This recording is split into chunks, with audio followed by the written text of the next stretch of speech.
Alrighty. Welcome to Reckless Banter. My name is Rain, and as you can see, I'm all alone tonight. But I do have a guest coming up. His name is Roy Black. He reached out to us and wanted to come on as a guest. He wrote a book, and he is here to talk about that tonight. What is going on? Desmond Black. Okay, so I put Roy Black on the live here. It's fine. Either or. Roy's my first name. Most as far as when I was going to school or like employment, they know me as Roy. But like family and close friends and loved ones, they know me by Desmond. Okay, awesome. Great. So you reached out to us. I asked how you found it. How did you find us? I forget. On Facebook, it's actually, I'm not sure, to be honest. I know it was a while ago, so it was either on Facebook on Find a Guest. It was either okay, yeah, I bet it was that. Okay, yeah. So if you go on there, then that's probably where it was. Because I go on there all the time. I find that to be most effective as far as finding guests for myself. So yeah, I've connected with a lot of people that way. You know, it's easier. I tried TikTok, Instagram, but they finding guests on there is flaky. A lot of people say okay, and then the day of, they just no call, no show. Yeah. So this has been effective. I never ran into a problem finding a guest on Facebook. So we used to be That Stupid Dating Show. So basically, right. We were a show that talked about dating and like the modern dating scene and dating apps, and we'd have guests come in and tell us their dating stories, like the good, the bad, this and that. And finding guests was like the hardest thing about it. Like it was hard to find guests, but it was way harder to find good guests, you know? Like it was surprising, like we had several that really had zero dating history, and it's like, why are we here, you know? Right. Yeah. But yeah, we transitioned over to Reckless Banter. That way we can, you know, do whatever we want and have people like yourself come on. Yeah, and it's crazy because when I started following you guys, I subscribed when you guys were That Stupid Dating Show. Okay. That's awesome. So I'm not sure if that's how I started subscribing. I'm not sure because, you know, it's funny. I don't know if it's relationships or what, but like I noticed I've put flyers out there for love and relationships. I was, you know, certain topics I put it out there. Like I make a flyer. I'm like, I want to find guests that's willing to talk about love and relationships. And the crazy thing is, I might have found 2 participants when I put that flyer. Yeah. So I was like, forget it. I don't do that. I just put a flyer out there now. Like, hey, I'm looking for guests that, you know, that loves to talk, and I take it from there. And they always inbox me and they say, what do you want to talk about? And I'm like, well, for first time guests, I usually just talk about anything that's comfortable for my guests. And after that, it's a topic that I choose. It's either you say yes or you say no. So That's been effective for me. Yeah. Yeah, you know, being That Stupid Dating Show, we were just kind of hung up on one topic. It was hard to veer away from that, and so that's why we switched over, and it's been a lot more fun. You know, like it was fun doing That Stupid Dating Show, especially when we had good guests.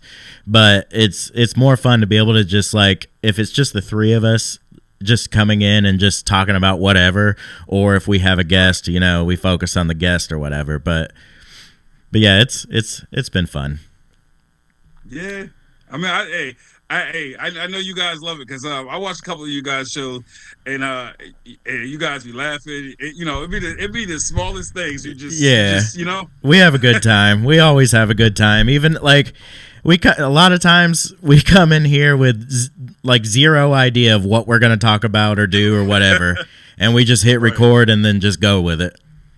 Right. Hey, Mom. Sometimes my mom's on the chat, by the way. She says, hey. Hi, Mom. I have a black brother. Did you know?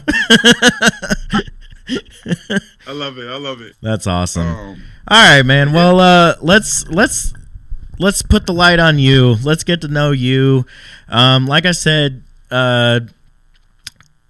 you wrote a book. You have a story to tell, and we are here to hear that story.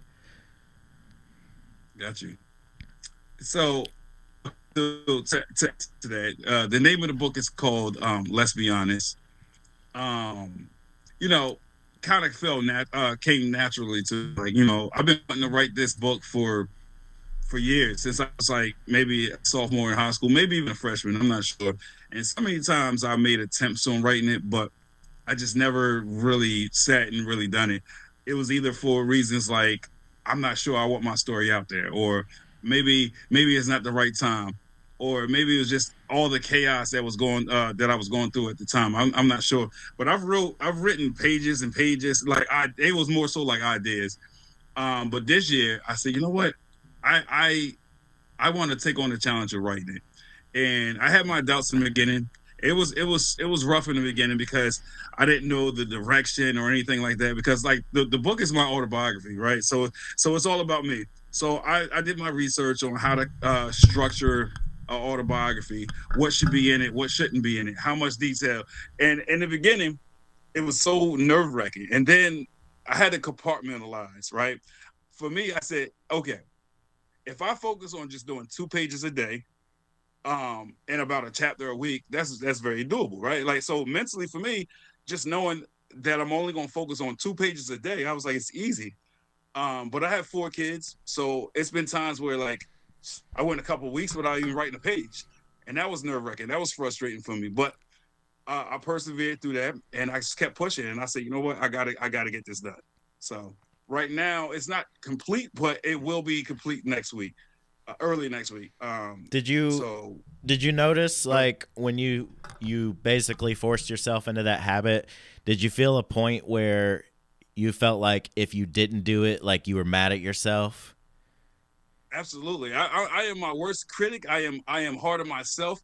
And I tell my kids all the time, don't do nothing in life if you're not gonna do it 110%. There you go. Yeah. Um, because if you're not giving it your all, why do it at all? So one thing about me is, once I start something, I can't stop. I gotta keep going. Right. And if I miss my mark, then it upsets me. I Right. have some people in my corner that tell me, listen, you shouldn't rush. Haste makes waste. And I've heard that my whole life. And I'm like, I'm not being hasty. It's not that I'm rushing through it, right? It's just that I have deadlines. I have goals and milestones I want to hit. And yeah, like, I just want to do it at all costs. So it's crazy because, before the book, like, I was doing my podcast. My younger brother told me, he was like, you don't think you putting too much on your plate? And I was like, nope. But this is the thing. Writing a book, I've noticed that I didn't have time to give that 110% in the podcast. So it's been times I wasn't doing the podcast, and then I was focused on the book. And then I tried to do both, and it was inconsistent. So I stopped the podcast for a while to focus on the book. And then I stopped the book for a while to focus on the podcast. And I haven't had my own podcast in like a month, maybe even a little bit longer, because I said, let me dedicate my time to writing this book. So now that the book is almost done, I will be getting back to the podcast very soon, like Yeah. early 2026, like January. I can imagine, trying to do a podcast and write a book at the same time could be hard because, like, to write a book, I would think you need to be in one total mindset and stay in that mindset, keep those thoughts fresh in your mind. And if you veer off and go talk about something else on a podcast, it messes up your train of thought. You know what I mean? Right, right. And on top of that, it's just that, like I said, I give it 110%. So I don't know about for you guys, but for me, oh my goodness, it's like I have guests and potential guests that blows my phone up. And it's not that I don't want to get them on, but, like, my goal was 2 podcasts a week, Mm-hmm. right? And the thing is, going to Facebook on find a guest. I've had, like, at a given point in time, I have like 60 people, and I put their information in a notebook or address book, and then I'm like, all right, so based off of the conversations and the topics we're gonna have, I pick and choose like that. So I'm like, all right, this conversation I feel like I can relate to more. So let me add this person on this week, Mm-hmm. or it's about availability. So it's like sometimes it's first come first serve, and I'm doing that, and then other people get frustrated. I'm like, hey, 2 weeks ago you reached out, and you have all these other people on as a guest, but not me. I'm like, listen, I have like 60, 70 people. I have to, Yeah. to a week, and I know it can be frustrating. So that is time consuming. Like I have people from last year that just hit me up just this morning, and it's like, can I get on? So I'm like, oh, Right. listen, January I'll get back to it, but I got to finish my book first. Yeah, So man. I would definitely I'd focus on the book. I mean, that's your life, you know. right. That's everything with that. I definitely want to get into that. So, I guess just kind of start from the beginning. Like I guess from where your book starts, or your early life, your upbringing, and all that. Got you. So all right. So the way I structured the book is, so the early chapters is talk about different phases of my residency, right? Like, I was born in Newark, New Jersey. So I was in foster home from the ages of 2 to 5. Separated from my mother, separated from my father. My mom and my father, they didn't get along. They didn't mesh well together. So I was in foster home. So first chapter is just talking about when I was taken into foster home. So that's from like birth until uh maybe 5 years old, right? Um, am I still there? Sorry, You still hear me? no, I can still hear you. Hold on one second. My bad. Oops. All right. Oh my God. Here we go. Okay. Sorry. Okay. Yeah, all good. Um, so that's what the first chapter is talking about. Just from birth and when I was in foster home. And then like the second chapter is just talking about it's still talking about Newark, right? When my mom got us back, me Hold, and my younger brother. hold on one second. So, All right. okay, let's do it like this. Like, let's run through the chapters, and like Yeah, chapter one, like I'll have questions. Chapter, we'll, got you. you know what I'm saying. I So, got yeah, I got you. and if there's anything you don't want to answer, please just tell me. It's okay. I Whatever. got you. Yeah. But so you went into foster care at 2 years old. Yes. Um, was it your parents that put you into foster care, or what Okay. led you So to foster care? so what led to the foster care was, my father was an off and on drug addict. My mom she was very young, new to parenting, new-ish, or should I just say young, right? Because she had three of my brothers before me. So it was rough on her, so not having a stable place to live and things of that nature. So Child Protective Services intervened. So that's what happened. Okay. My father. So basically, what my father he came up with this plan that he thought he was going to get custody. So he actually called them to report my mother. Wow. But it backfired. So so it's just spawned from there. So that's how I was taken into foster care. Do you know either of them at this current time, or? What, my parents? Yeah.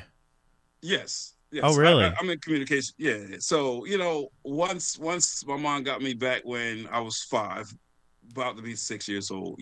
I've lived with her most of my life, Okay. and then yeah, and then so the courts didn't award my father any visitation or anything like that.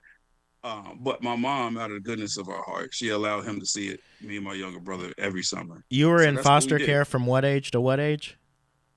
From 2 to 5. Okay. I don't know why I thought like 15 or 16. So Oh that's no, why I asked, like, do you know them now? But okay, now it makes sense. My bad. I, I got But you. yeah, so your mom got you back, and Right. so you're in contact with your mom, obviously. Your dad too?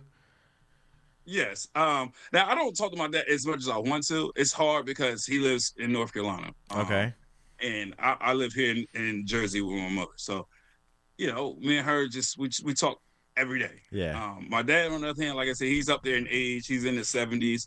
He don't have any patience like he used to. So even when we do talk on the phone, it could be 5 minutes and he's ready to get off the phone.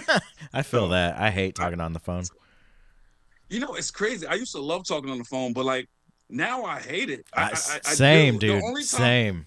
The only time I don't have a problem is if it's a thought-provoking conversation. Right, right. Like I like deep conversation. When if you can come up with like a deep conversation and we in it, oh, I'm all for it. But other than that, I hate it. Yeah. I hate the redundancy of the same repetitive questioning from everybody. I really hate good mornings. I hate it. When people say good morning, I'm like, oh my God, here Yeah. we go. Dude, I like when I was, a teenager, I used to talk to girls on the phone for hours. And then, like I've had jobs where, you have a group of guys that you're in a whatever with, and you kind of talk to them all day long when you're bored, you just sit there and talk on the phone. And I've like had jobs where I travel, and so you sit on the phone with somebody else that travels a lot, and it's just like now I can't stand being on the phone. Like I hate it. No, You better be hate it. a very, very close family member if we're gonna talk on the phone. That's why I was like, after you sent me all that stuff, I was like, no need to call. Yeah, I got you. It's funny you say that because my younger brother, I was just on the phone with him for 5.5 hours straight. Oh my And God. it's crazy. It's crazy. It didn't feel like it. I looked at the phone. I'm like, bruh, we've been on the phone for almost 6 hours. I gotta get off the phone. But sometimes it just flows like that. And I haven't talked to him in like a long time. So I think that's part of it. Like, Yeah. Well, that yeah. lack I mean, of- if you start catching up and you get involved in a good, deep conversation. yeah.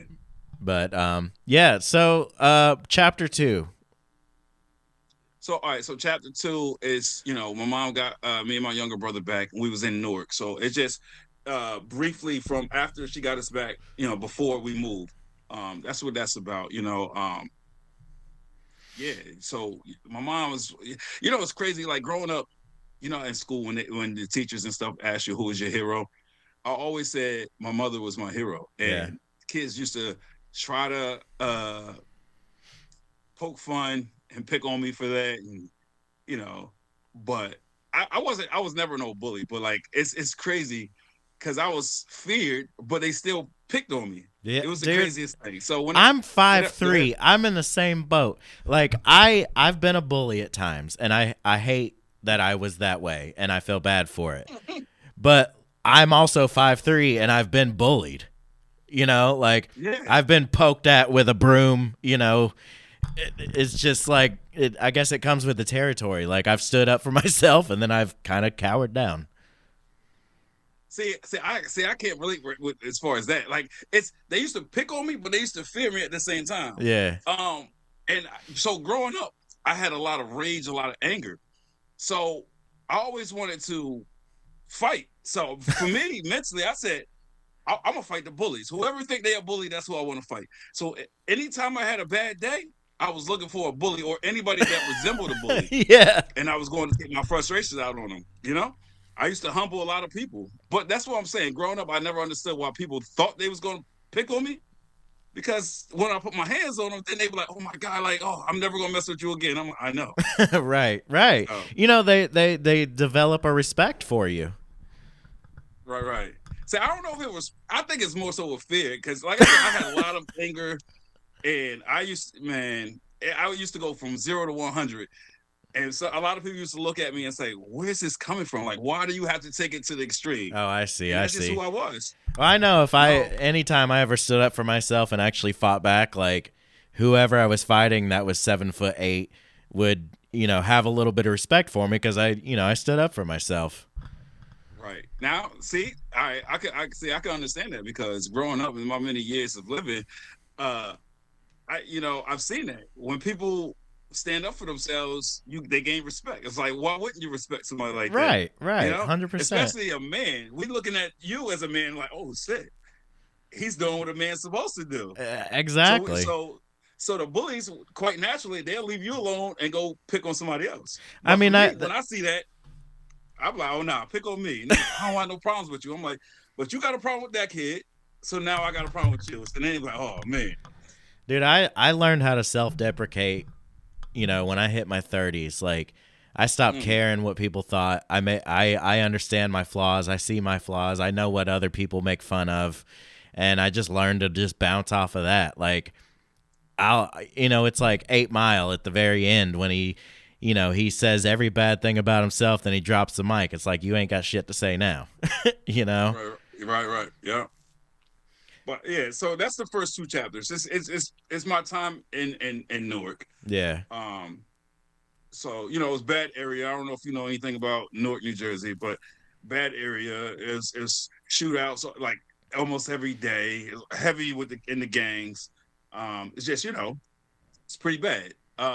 So chapter 3 talks about when we moved from Newark and my mom's moved us to Rehoboth Beach, Delaware. And we was living in a nice house from my maternal grandfather. He had given us the house to live in. We lived there rent free, and it was a big yard. The yard was like 60 yards, almost the size of a football field. So we was Nice. living the dream when we was living there. Yeah. So but my time in Delaware, man, like again, I had a lot of anger issues. I had a lot of resentment. As I got older, I realized that my resentment was towards male figures or authority, people of authority. And I don't know where that came from, but it is what it is. And I went to a school called the Consortium, right? So in Delaware, the Consortium is a school for kids with behavior issues and also for like autistic kids. They just grouped everybody. So yeah, that's why I went. And I used to fight like every day, every single day. And sometimes I don't even know why I was getting in a fight. Sometimes I just go to school and just got in a fight. Yeah. Going on the father figure thing, I mean, was your dad, was he there a lot when you were a child, or was he not? So again, my father was an off and on drug addict, right? So he chose the drugs over his kids and his own sanity and his own well being, But every summer we would go see him. Yeah. We would go stay with him for the whole summer, and for the most part, going to see him, it was pretty good. Was it? Um, It was him. You said lived in North Carolina, right? yes. Okay. So up until like when I was in foster home and stuff, he was living in Newark, right? With my mom. Like they never lived together per se. He just came and go like he came and went as he pleased. Right. That's how that was. But he he turned his life around when one day like he was high, drunk, and he got beat up by like 15 police officers and they threw him in a dumpster in the alleyway. So he pressed charges and he took them to court and he won. So he got a lump sum. He got a settlement. And from that, he put himself through school and became a LPN, and then he became a registered nurse. Nice. So yeah, and he was doing good for a very long time. Like he still dibbled and dabbed with the drugs, but it didn't get bad until a little bit later, which I'll get into in a minute. Yeah. What was his drug of choice? He heroin. Okay. Yeah, heroin. When I got old, when I eventually came to live with him, I remember one day I witnessed it, and it was devastating. I couldn't believe it. Like I knew about it, but just like to catch him was hard for me. To actually see it. Right. Him burning a spoon, and then I remember the very first time he was on the back deck, and me and my brother went out there. Then he tried to accuse us. He took the tourniquet off his arm, and he yelled at us and said, "Y'all doing drugs?" What? Like, what are you talking about? Yeah. So that's how it was. He always tried to twist it and pin it on somebody else, like he was in the right. Yeah. I that's sort of a normal routine for a drug addict, I guess, to throw it on somebody else. Which that's not, that's not saying anything bad, but when you're in that position, you don't want to admit to your, I guess, addictions. So let's talk about the Toms River Sands. So the Toms River. So okay. So yeah. So I lived in Newark. Then we moved to Delaware, and then from Delaware. Okay. So when before we moved to the Tom's River, my mom had met this guy that she started dating at the time. His name was Kevin, and he had got a promotion through his job. He was a chef. He got a job in Tom's River, so that's why he moved. So the plan was for me and my younger brother to finish school out in Delaware while she moved to Tom's River, New Jersey with him. And that's how it was for a while. And we was living with my aunt Angelina. She didn't have kids at the time, and she didn't really have the patience for it. She was just trying to do it because my mom was her sister. And but it's crazy, it's cruel. A lot of people frown on it, but she used to just her form of discipline was to put us in a room. We had black bags up against the windows and underneath the door, so we had no light at all. Took all electronics, and she used to call it the dungeon. So what my mom had came down, and on my brother's birthday, because he's born 11 days after me, like a year and 11 days after me.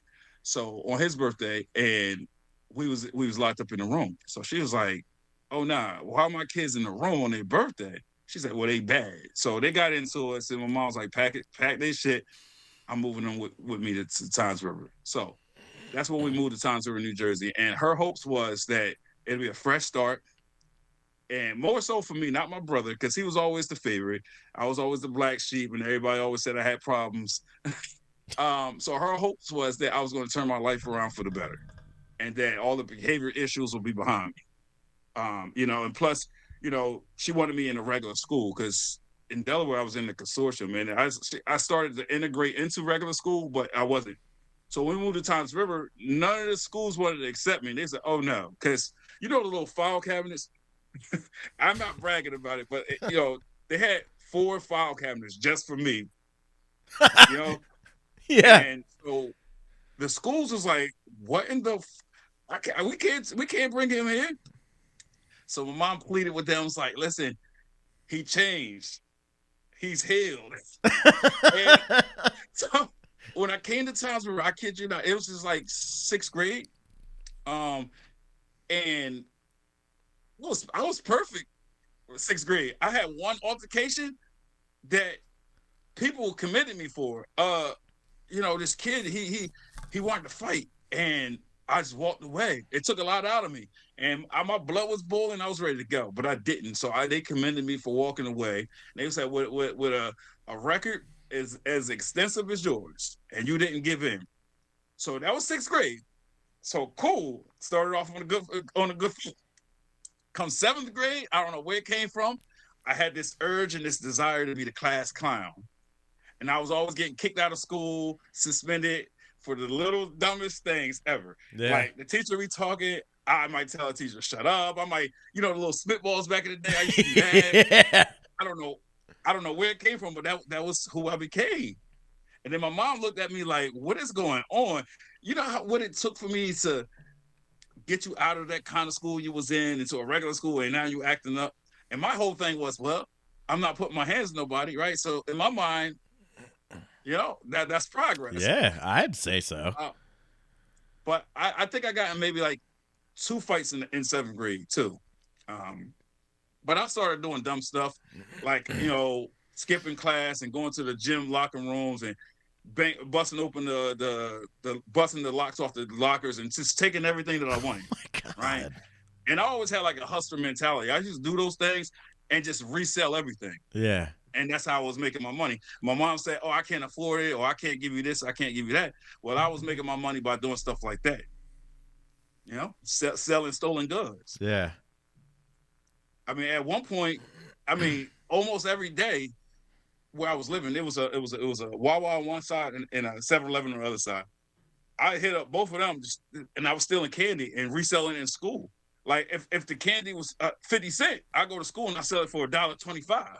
Yeah.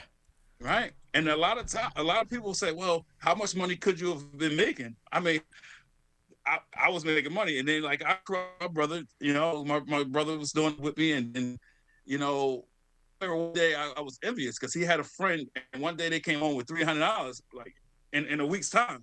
And I was like, "Oh shit, I got like 100. How did y'all get like 300? Or I might have 60. I'm like, how do y'all making all this money?"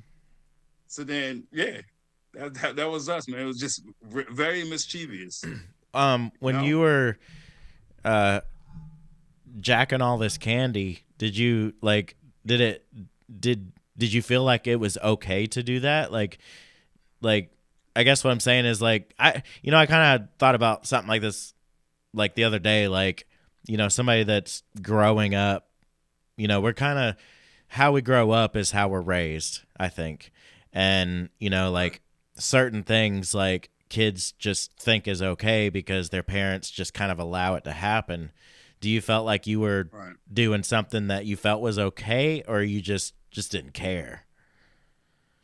Well, so to be honest with you, I at that age, I don't think I really gave it any thought, right? So one thing I've learned from writing this autobiography is it's like certain triggers and it allowed me to do a deep dive and soul searching. And I think a lot of my behavior issues came from a broken home. That's why I'm a strong advocate for keeping a home together by Right. all means necessary, right? So my father was often on drug addict. He was in and out the picture, uh, and he was abusive to my mother, right? Um, so when I'm writing this book, I'm like, maybe that's where some of the anger comes from, right? Because sometimes we emulate what we see. Mm-hmm. My mom was a single mother, a young mother, trying to make an honest living. So my mom was working like double, two jobs. So she did what she could for us, and but she wasn't really there. She was pinning us off on this person, that person, whoever would watch us, and that's how it was. So that's where like a lot of the rebellious behavior came from. Having it's like you heard it saying, "It's too many cooks in the kitchen." Mm-hmm. Yeah. It was sort of like that. You have so many different voices, and there's no constant structure in the household. Yeah. Like we never been punishment and nothing like that.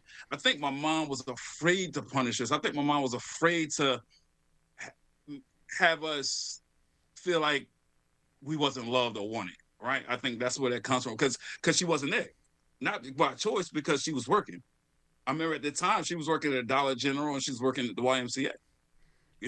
And before this, when we was in Delaware, our main babysitter, she was in a wheelchair. She was wheelchair bound, so she couldn't do much. And me and my brother, we took advantage of her, and we used to sneak out the house when she said not to. We used to do everything she said not to do because we said, "What's she gonna do? She can't come get us." Right. And looking back at it now, like I hate it, I regret it, but that's who we were at the time. So I think that's where a lot of the behavior comes from. And growing up, just watching movies and TV and just listen to rap music and stuff. I At a young age, I always run around saying that I'm a thug, I'm a Mm-hmm. street guy. You know what I'm saying? And when you have that kind of belief, it's like you don't care. So to go back to what you were saying, I don't think I cared at that time, Yeah. right? So yeah, I think that's where it comes from. And then it's like getting in trouble. Like even when in school, like in high school, like getting arrested for like simple assaults and stuff like that, I thought that was cool because that's what you see on TV. They portray it like it's the cool thing. Gave you But as rep. I got older, right, but as I got older, when people start looking at me in a negative light, then I'm like, I got to make a change because that's Mm-hmm. not the image I want out there. I want people to accept me, not push me aside. You know what I'm saying? So it took a long time for me to get it. It really did. That's really interesting. I feel like you and I have a lot in common. Um, Mm. uh, just based off our personalities, like I sort of get it in a way. But Right. so North Carolina, a turning point. Maybe you moved Mm. to North Carolina. Right. So okay. So this is the thing. I've got expelled from school couple times. So I think in Times River I got kicked out of school, and like I said, I was a disruption. So the guy Kevin, my mom was dating at the time in Times River, he gave her an ultimatum. He says either he got to go or I'm walking out this relationship. And quite naturally, my mom said I would never choose a man over my children. So she chose me. but at the same time, like, when he was like, I'm done, and he cheated on a couple times, and then my mom looked at me as the worst thing in the world. She blamed me for all her downfalls. She blamed me for not having happiness or not having love in her life.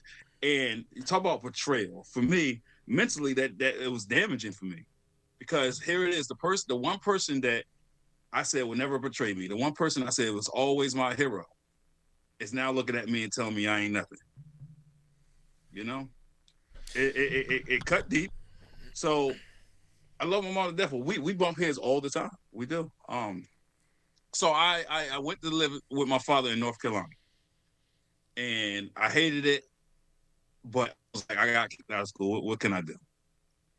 And it my first year with my father it went very well. It was good, no problems. And he slowed down on the drugs. He wasn't really on it like that. Now, when the summertime came around, my brother came for the summer, and he was supposed to go back with my mom when the school year started, but he's decided, nope, not going to do it. I'm keeping him. So then it was a whole kidnapping thing when the police in both states was talking about it. But then ultimately, my brother said, I don't want to go back. I want to stay here. So my mom just gave in, and she allowed it to happen. And then the thing is, he didn't have that live-in experience with his children. So having me and my brother full time, he resorted back to the drugs, and it was heavy. It was pretty bad. Guess he got overwhelmed. Um, yes, overwhelmed. And then, like I said, my brother was always the favorite. So even when he did wrong, I got punished for it.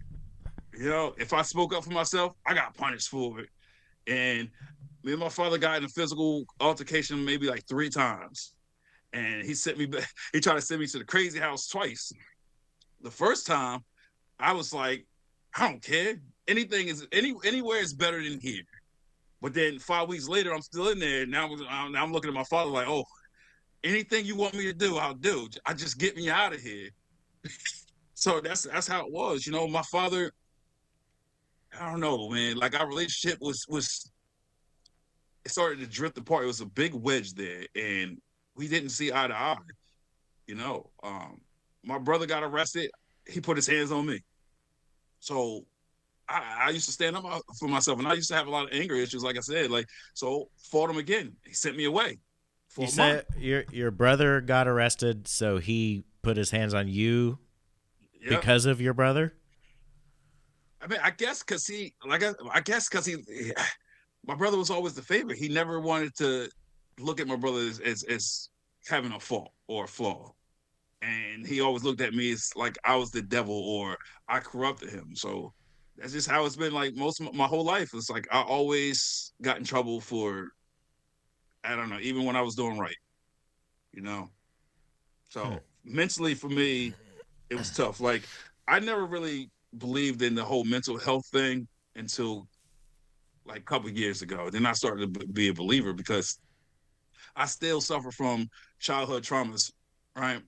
Like abandonment issues. Like, I feel like I was abandoned, and I felt unwanted, devalued, demasculated a lot, and I always felt like it was the world against me, right? So my animosity, my resentment was at an all-time high.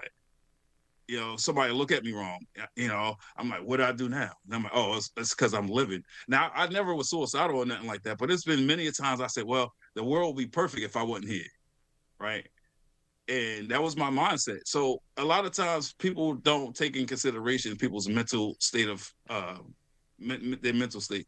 Um, but that's why I'm an advocate for mental health now. I know a lot of people need people to talk to. A lot of people scared of therapy, or they look at therapy as a weakness. But I'm just here to tell people that they're not alone, and it's okay to seek help if you need help. Like, I see a therapist once a week now. And it helps. Yeah, most people don't realize that, what you feel or what I feel is what millions of other people feel. You know, Right. you feel something or, think a certain way or feel a certain way, and you're like, I'm the only person that has ever felt this, but in reality, that's not the case. Right. And a lot of people don't realize that, and that's I think what hurts them the most is they think they're the Right. only one, but they're not. Right. So I mean, yeah, it's tough. Like, one of my character flaws is, or personality flaws is, I shut down and I isolate a lot, when I'm depressed and stuff like that. Like, mentally, I know I need somebody in my life. Mentally, I want somebody to connect with me and help me through it. But like, I don't know, I just don't do it. Like, when I advocate and I tell people, I was like, reach out to people, right? It is crazy because I don't take heed to my own words. It's just hard for me, and I think that's because growing up with the abandonment issues and feeling unwanted or unloved or unappreciated. I think that's where that comes from. Do you It's think? hard. Do you feel like you don't reach out, but do you feel like if it got to a certain point, would you reach out? Like, do you feel like you have to be pushed to a limit before you reach out? Mm, no, because I still really don't reach out. Sometimes people, they know me for who I am, and they'll reach out to me and say, "Listen, I'm not going to take your shit. Listen, you hurt right now. Allow me to help you." I think it takes for people that's determined Mm-hmm. and people that's going to tell me to shut up, and they there for me to open up, because I have a hard time opening up to people as well. Which is I don't know why, I just do, but it's a comfort thing. If I feel like if you make me feel comfortable enough, I'll open up. Right, like Well, when I first got introduced. Go ahead. I'm sorry. I was just gonna say it sounds like a fear of judgment. In my yes, I did put that in the book. Come to think about it, I said I think it was being judged. Yes, because I've been judged my whole life. And the one thing that still haunts me now is, no matter what good I've done in life, I can climb the highest mountain and people always still look at me and say, wait, shit, you ain't going to mount the name. Right. And it cuts deep. And some people tell me, like, those are just words. Why does it bother you? I can't tell you why it bothered me. It's something that I had to endure my whole life. So it just cuts deeper than most people, I feel like. Yeah. You you you don't know why it affects you the way it does. Like I've known people in my life. It's like, why do you let this get to you? Like it literally means nothing. Like what I think about you or what anybody thinks about you, like don't read the comments. Like if you have a viral Right. video, don't read the comments because you're going to have every angle of everything you can possibly think of about yourself. Like you Right. don't need that judgment because that judgment doesn't matter. Like you Right. understand that it doesn't matter, but at the same time, it still affects you, still bothers you. Like Right. is it just a trigger in your brain that you just can't stop? Like you can't control that. I think so. I like I said, writing this book, I try to pinpoint it, and I can't. But I'm telling you, writing this book, it has brought a lot of things to light, and it allowed me to uh, really deep dive and understand myself a little bit more. But I haven't understood myself fully, right? Because I would like to come up with an exercise or try an exercise to make me feel differently and approach things differently. But I do commend myself. I give myself a pat on the back for being as strong willed as I am. I mean, I have made a tremendous turnaround in my life. Um, Yeah. whether people want to admit it or not, I have. Like, like in school, I had 11 scholarships for track and field, and not one person. Well, no, besides my father, strangely enough, he the only one that commended me and was pushing me to do great things. Outside of that, my family and people I thought was my friends still told me I wasn't nothing. So that feeling of being judged and just ridiculed and stuff has always been there. And I always felt like I have to prove things to people, you know? So sometimes I might overdo it. I might do something and excel in it, but like, kind of, for lack of better words, like shove it in their face kind of thing. Mm-hmm. Right? It's like, oh, look at me. Because like I said, I felt unwanted and unappreciated. So it's like, when I do something that I know this is great, You want to show it when off. yes, and I just want that acknowledgement. Yeah. That's all. It's not. I ain't got to be famous, nothing like that. I just want the recognition. I want the credit. Could I be want, the raise of an eyebrow. right, It doesn't right. have to be millions of people. Just somebody to notice you. Yes, and that's where it comes from. That's all I want. Like, I often tell people, you know, men rather, they always say, "Oh, women want security, women want love." I'm like, no, humans want that because I'll be damned. With me, I want that love. I need that love. I need that connection, and without it, I do feel lost a lot of time. Right? Not saying that I don't have self love because I can do, but you still need those things. Still need that as a man. I still need that security, that sense of security. So, you fear of abandonment wasn't that one of the Yes. so fear of abandonment? Do you think that's from your parents, or like you? Why do you feel like everybody was so against you, or poked fun at you, or made you said things about why what makes you feel like, or why? Oh, so so I think because of like the anger issues and stuff, but like everything stems from something. So I think the absence of my father in my life, I think the big growing up in a broken home and going from place to place, and the whole foster care system really scarred me as well. Um, I think that's where it comes from. Like especially like when I was in Delaware and I was going to that school, the consortium for behavior kids, a lot of the criticism came from that. People used to look at me and say, "Oh, he's retarded," or "He's dumb," or "He's this." So my issues was behavioral, not academically, but academically I suffered because of my behavior issues. Right? Mm-hmm. I care about more about releasing the anger and stuff like that than I did about applying those efforts, to school. So I was a slow learner in certain things. That's another thing I commend myself for because once I had in my mind that I'm going to go to regular schools and I'm gonna do better, I did just that, and I still didn't get the credit. It's almost like people still looked at me as the same person from back then. I had somebody tell me you're the same person you was 20 years ago, and that was the biggest insult to me. Yeah, I get that, dude. That makes sense. Like, like seriously, I'm like, what? After all I've done, I'm not out here getting in trouble. I'm not out here fighting. I'm doing all the positive things. I'm a good father. Why can't somebody say anything positive or nice about it? So that's why I say I still suffer from childhood traumas because even now people just they find any and everything to criticize me, but they never give me the credit or recognition. So I sit back sometimes to myself and I think, why? Am I the problem? Am I that flawed? And then I isolate You know, or reach out and I just won't talk to nobody. I think a lot of people throughout your life, they're only there at certain points in your life.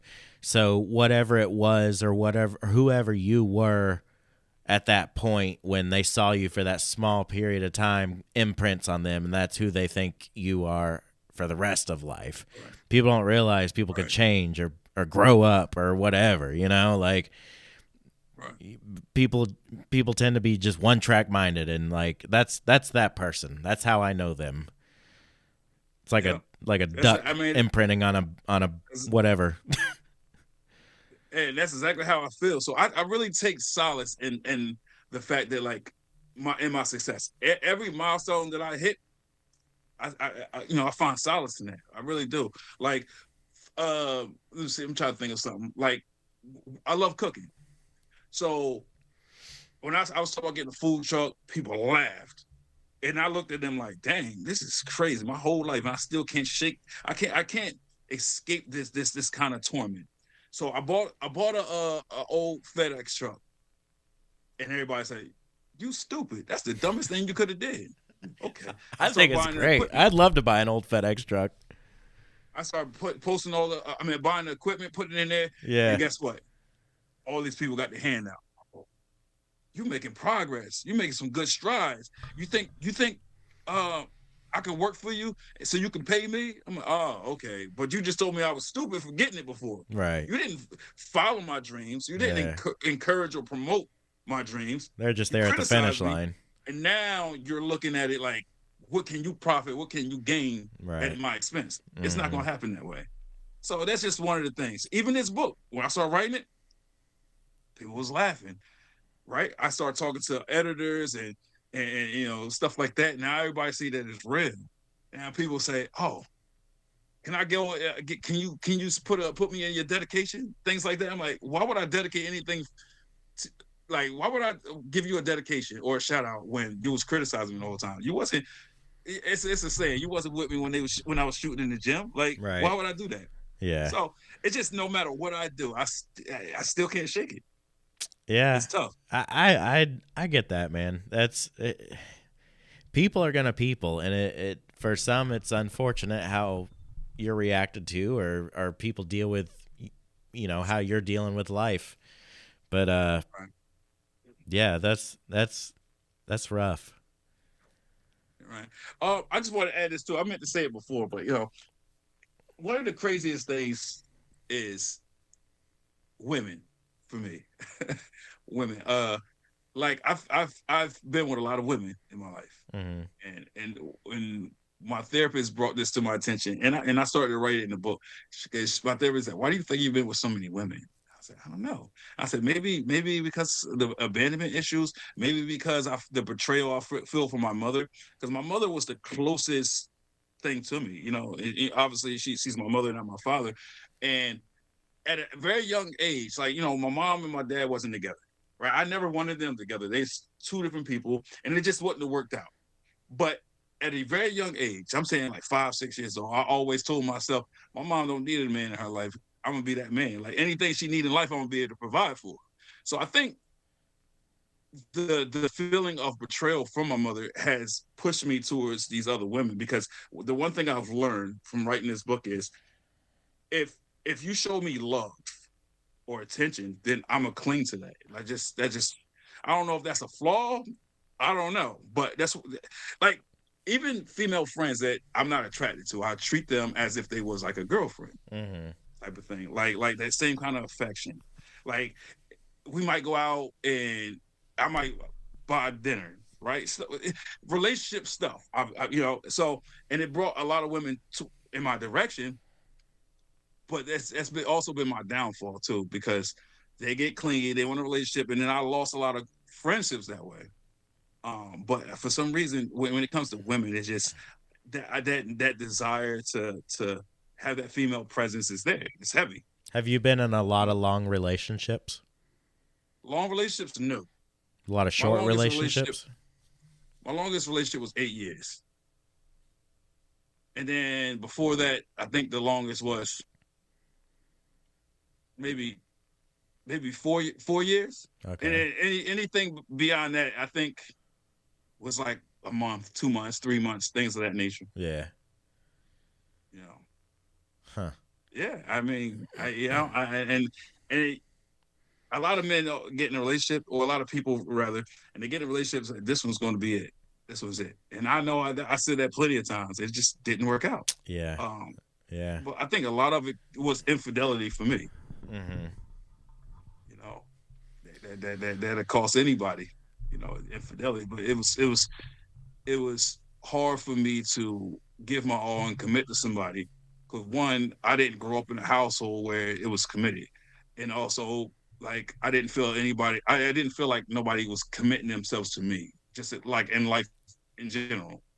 Just like I said, I always felt detached from people. I always felt like I wasn't wanted or loved, appreciated. So it was hard for me to, I tell people this: if you can't love correctly or completely if you don't love yourself completely.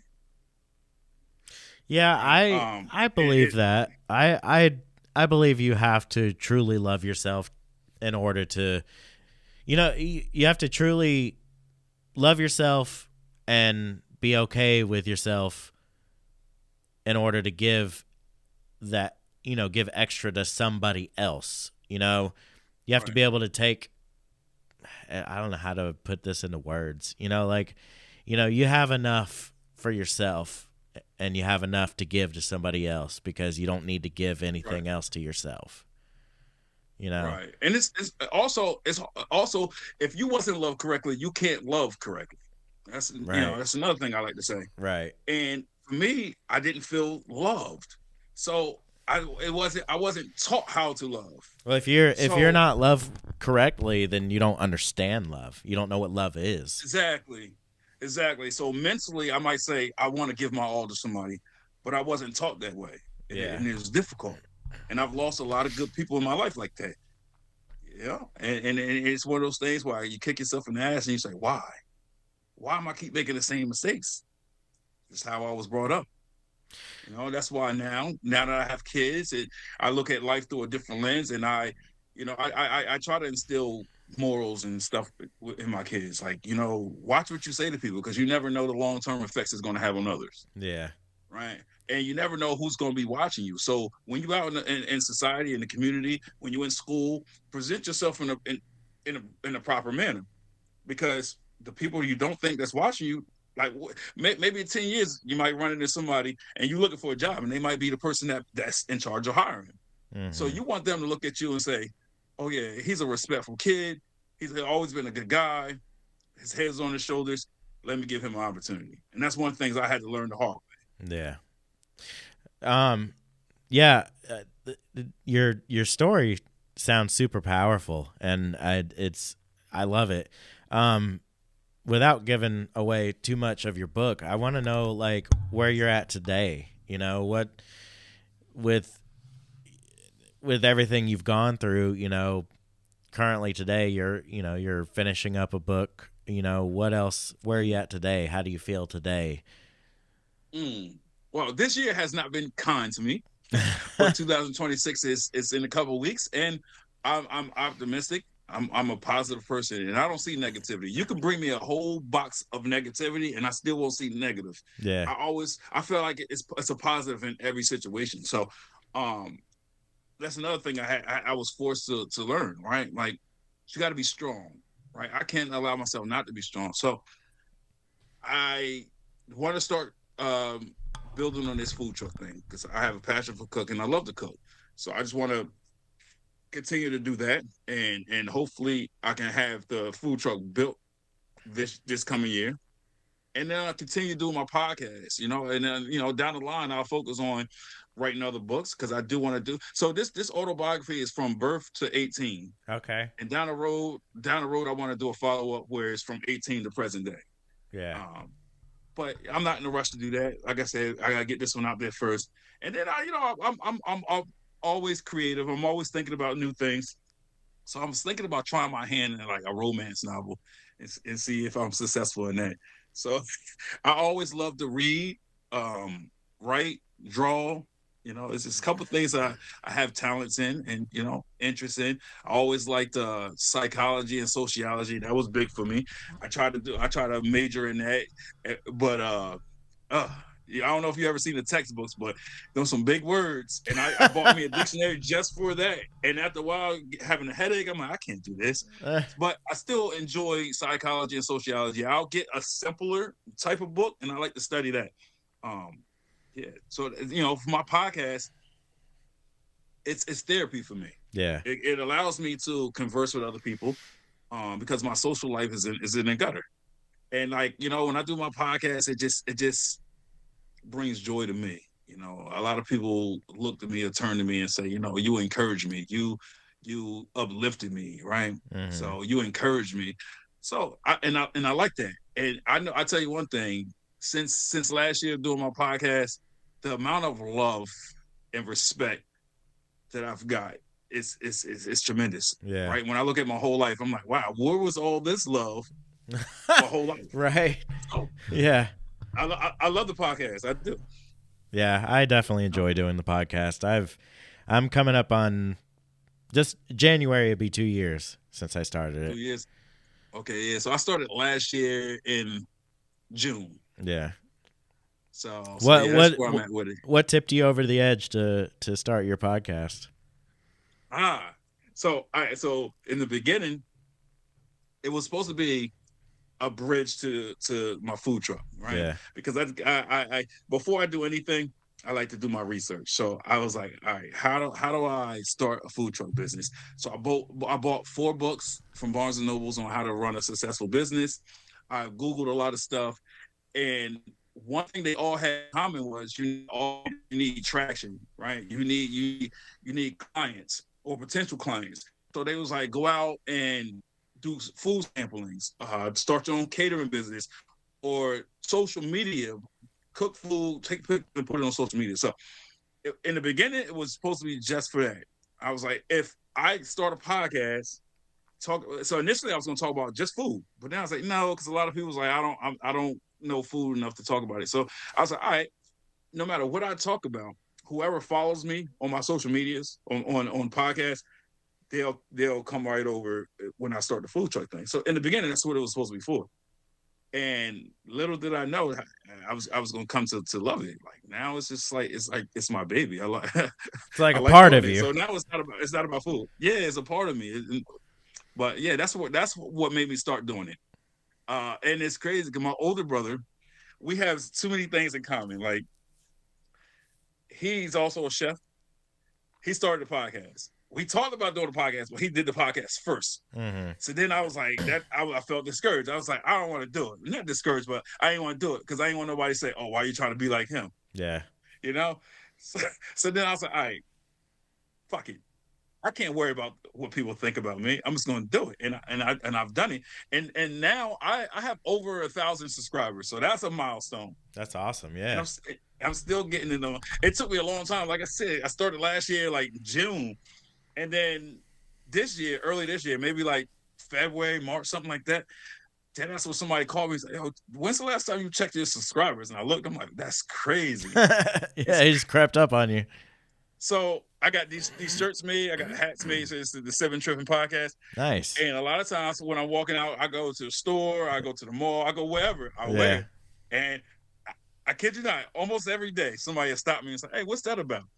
And then anybody, how can I find you? And I turn around because on the back it's got my social media handles. Yeah. And then people will follow me. They follow me. They find me on Facebook. Hey, we ran into each other in the store. Like a good show. So I like it. I That's love it, awesome. and Yeah. it brings a smile to my face every time I hear something like that. It do.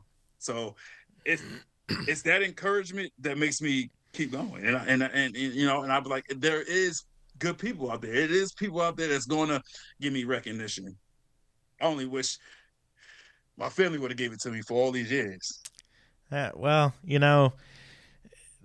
the people that love you the most are family. Mm.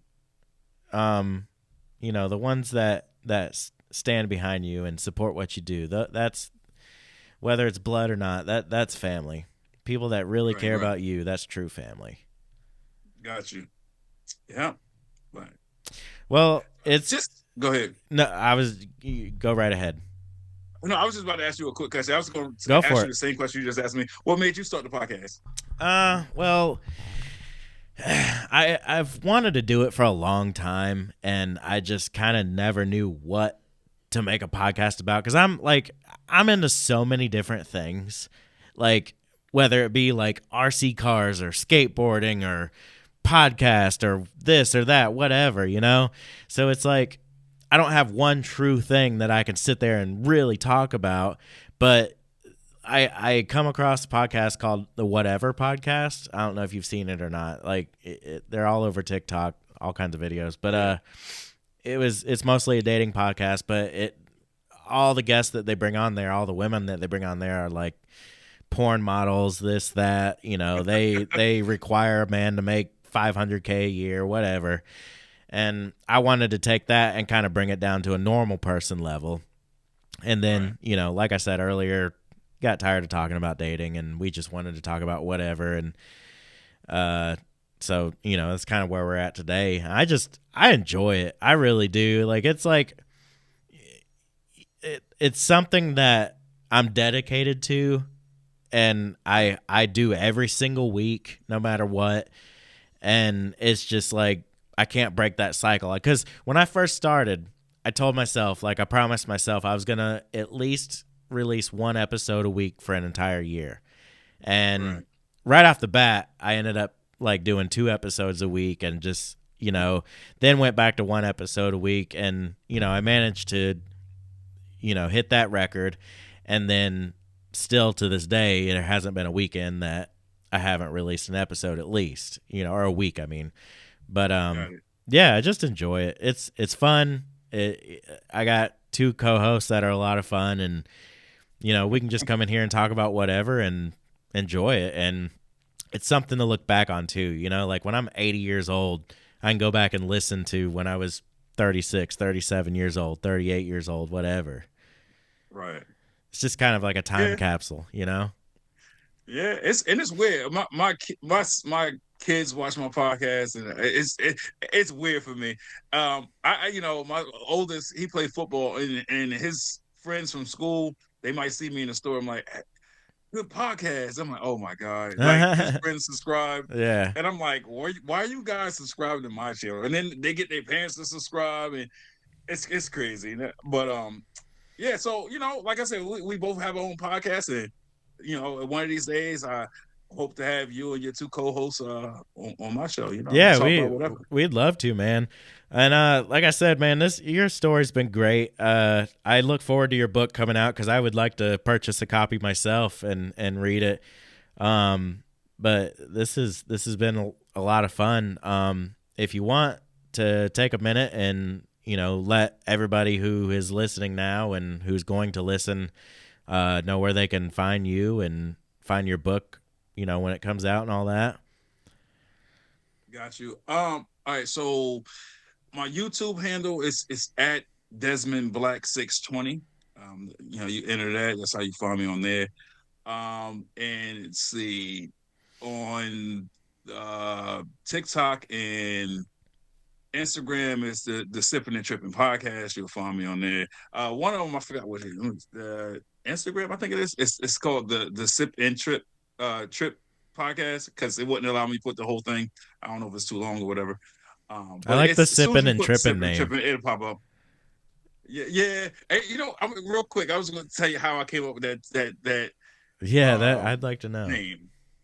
So I was managing at a restaurant, and one of the other managers, like every time he called me, he was like, "Are you sipping on something?" I was like, "Yeah." He said, "Oh my god," and he knew I was going to do the podcast, so he was like, I got a name for you. Since you've been trying to come up with a creative name, we're about the Sipping and Tripping podcast because you always sipping and you always tripping. So I said, you know what?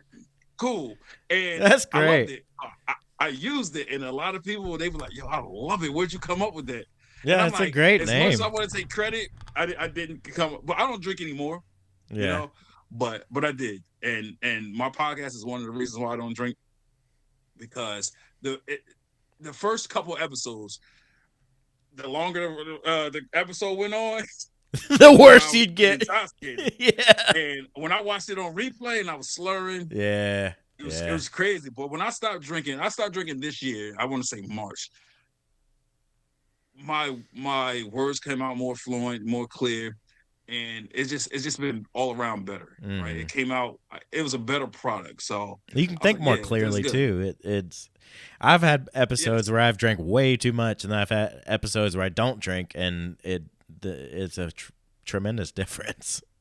It is, and plus also, I had a situation when I was intoxicated earlier in the year. So, like I said, it was for the better. Yeah. So sometimes I go out now and people are like, how are you 40 and you don't drink? What?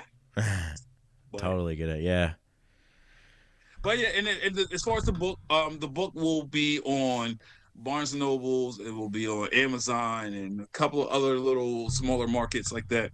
But yeah, I'm about to start the promotion part of it, so then I will have more details on how to find it exactly. But it will be on Barnes and Nobles and Amazon. Awesome. I will have only ordered 30 copies of my own book. So people that want it, I can do autograph copies. Nice. Because once you order it on Amazon or Barnes & Noble, it won't be autographed. So yeah, right. I will have physical copies on January 26th, I believe it is. I will have physical copies. So that's exciting. I can't wait to have the physical copy in my hand. You gonna read your own book? I am. Well, the thing is, I'm writing it. So before I submit it, Yeah. final, I have to reread it because they's like, however you submit it is how it's going to come out. Okay. So I have to read it to make sure everything is how I want it. That makes sense. It's it's like going back and listening to yourself on a podcast. Yeah. But Yeah. when you read it, it's kind of different. No, it is, but I have to because the thing is, it's very expensive, and I never. And then I say this, and I let you go. Like, writing my own book, I didn't know that it costs me money. Right? I thought this is mine. Yeah. It's very expensive. So I'm trying to go the cheaper route. Like they said, just for an editor, it was like $1,100. Yeah. And I was like, nah, I can edit myself. And then they was like, well, that's when they told me if once you submit it, if that's it's typos. it. So now I was like, dang, I almost got to reread it now. That makes sense. You should also, though. Like, you should. The promotion. I didn't pay for a promotion team. I ain't paying for that. They was trying to charge me $2,500 just for promotion. I said I'll promote myself. And hence one of the reasons why I was reaching out to people as far as telling my story and talking about the book a little bit on a podcast, because for me I was like, that's me promoting. I have a feeling if I were to write a book and then go back and read it, I would end up doubling my time in writing the book because I'd think of all these things I didn't think about writing it the first time. That happened to me way too many times. So that's why I told myself, nope, I'll reread it at the end, not while I'm writing it. Because sometimes I'm like, it was a chapter, I said, oh, I completed it. And I go back and read it, and then here I am. I'm like, oh, I'm just going to add a sentence. And then next thing I know, a sentence turns to an extra 12 a whole nother words. Yeah. Yeah. And I'm like, dang, so that's how I got sidetracked a lot. Because then when I sold myself 2 pages a day, now I'm not working on 2 pages a day because I keep adding on. Yeah. And it's crazy because I feel like it's going to happen again, because some of the things in my story when I was younger, like my mom, my brothers, I interviewed them. I had them on a recording, right? So now I still have to go back and take that from the interview and piece that together where it fits in the book. Right. So I'm like, this is insane. So maybe I won't go that route because I'm trying to get this out. I have a deadline, so I got to see what that looks like. But it's great. And I appreciate you for having me on today. Yeah, absolutely, man. I've enjoyed it. It's been fun. I look forward to getting your book, and I wish you the best of luck, man. I don't know if I could write a whole book myself. I could maybe write a little, kids book. Way in the beginning. That's another venture I want to do. I want to try to do a children's book. I do. But then that's even expensive. Even though it's very short, you need to pay for artists and an illustrator. Right. Yeah, true. I can draw, but I ain't. Yeah, not good enough to. It's kids books. Yeah. So. Yeah, that's awesome. It's a lot of things in the works. But you can do it. If you put your mind to it, you can do it. I know that's cliche, and a lot of people say that, but it's the truth. I 100% believe that, dude. Same. Well, cool, man. I've enjoyed it. I really appreciate you coming on. It's been a lot of fun. I'm going to, let everybody know where they can find us. We're on all social media. YouTube and Spotify are our main, but you can find us anywhere you listen to podcasts. And we've really enjoyed having you on, man. This has been fun, and really appreciate you coming on. I'm going to let you go from here. But I'll be in touch and let you know, episode will be out this Sunday. Yeah, this Sunday. Yours is on Sundays? Yeah. All right, I'll definitely tune in. Perfect, man. Well, I appreciate having you. I will talk to you soon. Have a good one. Perfect, man. All righty. Yeah. Thank you guys so much for listening to Reckless Banter. I am out.